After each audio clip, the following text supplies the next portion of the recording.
And this is how our love story began in graduate school.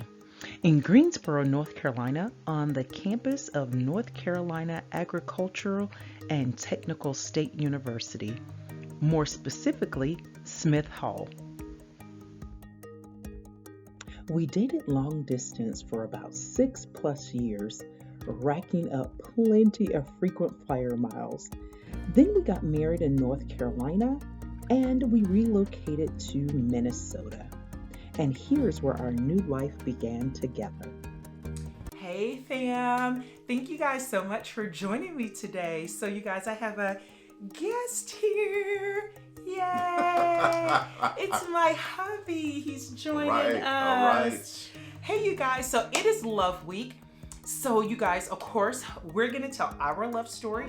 We're just gonna jump right in and get started.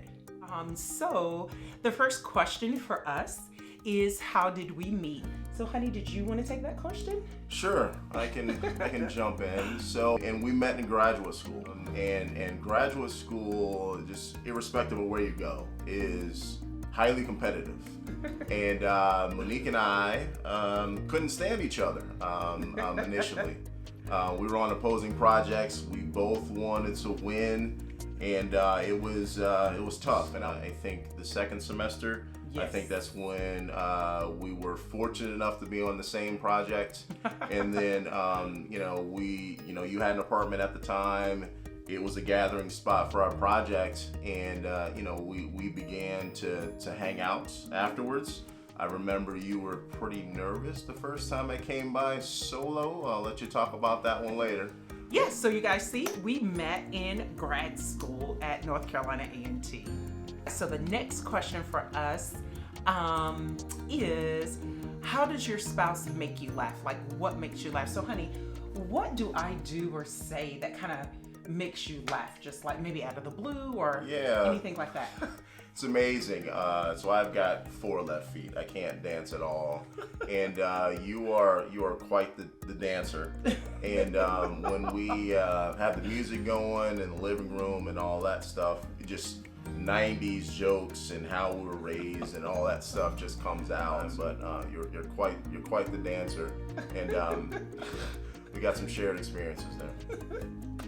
Okay, you guys, I know you're gonna laugh at this one. It's kind of like, that doesn't make sense. But what makes me laugh, how my husband makes me laugh, is we're talking about music, so it just happens to be that topic. He knows like all the words to. I'm a lyricist. All the old rap songs. I'm kind of nice with it. What makes me laugh is him laughing at me, because I think I know the words to the song, and I'm just singing them out loud, like, yes, and my husband's like, just a little wrong. That's all good. Babe, you're just a little wrong on that. And I'm like, oh my gosh, I've been singing that for like 17 years that way. He laughs at me, so I'm laughing at him, laughing at me. His big, gregarious laugh actually makes me laugh. So I'm laughing with him and at him at the same time. So that's quite funny. Okay, you guys, our next question is, if you had to describe your spouse in one word, what would that word be? So honey, how do you describe me in one word?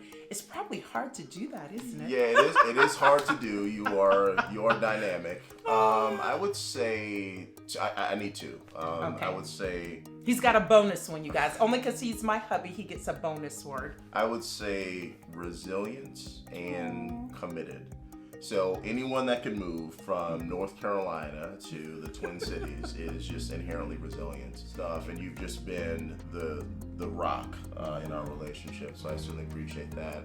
And then your level of commitment to what we're trying to build as a family.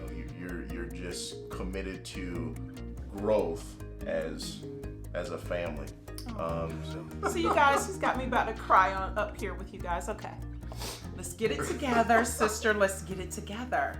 My 2 words are strong and committed. Like, my husband's committed in the sense of, like he said, sort of like with me, once we have agreed upon something, we're committed to seeing it through.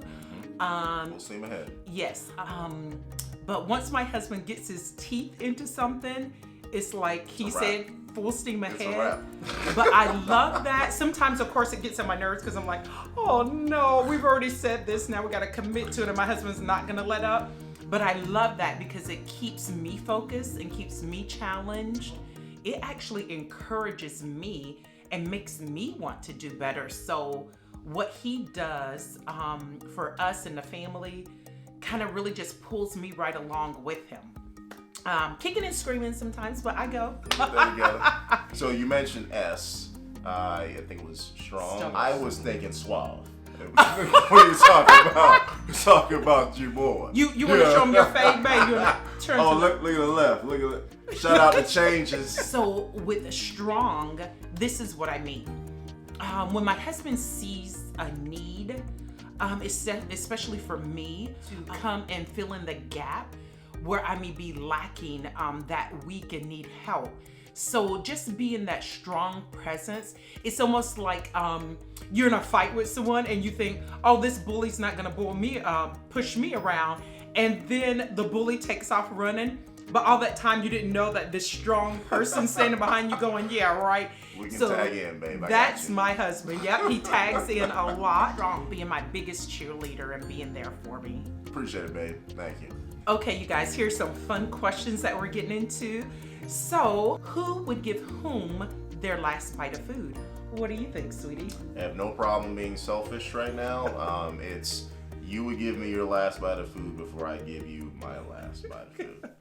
And it's just, I'm a big guy. I need some calories. Only child, not used to sharing. All right, guys, you ready for the next question? So, next question, honey, is What you got? what is your pet peeve about me? I was hoping you'd go first. Oh, you want me to go first? I will. No, I got you. Okay. So an opportunity for us. Okay. I like that. I'm gonna frame it that way. Is that I'm a thinker. I'm a processor. You know, you're an audible thinker. You know, you're just kind of out there and creative. And you know, I see an opportunity for silence and I jump on it. And you know, you see an opportunity to chat and fill the air. And yeah, it just doesn't work sometimes. So I leverage me time. I remember something that you mentioned to me when we were dating is that Adrian, I'm sometimes jealous of you in our relationship because you want to spend so much time by yourself. Yep. He loves his me time. So he would be like, Self, get Monique Self some said, time. huh? That's how it goes. So for me, I think my husband knows this one. It's not something I'm airing out that nobody like, oh, he found that out by sitting there. My pet peeve is things on the counter. When we first started dating, I just couldn't stand things on the counter like mail and toasters and oh my gosh, you guys, it's overwhelming. But he knows that's a pet peeve of mine. That's nothing new. But guys, now we're on to some more serious questions. So this question is, if we could give a tidbit of advice or something to other couples that we've learned in our marriage that's really been beneficial to us to just share with you guys. So honey, do you want me to start or you want to start? I'll let you start this one. Okay, so I would say, you guys, the one bit of advice that I could give, I would say communication is key. Communicate. Sometimes if you have to, over communicate. We all communicate differently. Because we're different individuals. We've had different experiences in life. My husband's an only child. I come from a big, loud, loving, hugging, touching family. But you have to have that level of respect and understanding for each other in the way that you communicate. How about you, sweetie? Yeah, I would say one, I'll just affirm that marriage is a journey. Just try to be as selfless as you can and choose your battles wisely. As we call ourselves, I don't know what you call yourselves, we call ourselves Team Tompkins. You know, Wonder Twin Power, activate. So you have got to remember that your marriage is teamwork, and that really boils down to great communication. So this question is, what are we most looking forward to growing old together? Honey, you want to answer first? Sure. Okay. What I'm most looking forward to is no agenda. I love it. Yeah, so having the ability to wake up if you want to, you can sleep in if you want to, just excessive freedom where no one is impacting your schedule. So I am really looking forward to that. Just like him, is that time, just having that time together, uninterrupted, and not being on a schedule, and not feeling like we gotta rush to get something done or complete it. But that is the same for me. So honey, thank you so much for joining me today. Not a problem. So you guys, this was fun. Thanks so much for joining us on our segment for this week, our Love Week. Adrian and I have had a great time chatting with you guys and just letting you see a little bit of the inside of our love story. Thanks for having me, babe. This was fun. So we will see you guys next time, okay? Bye-bye.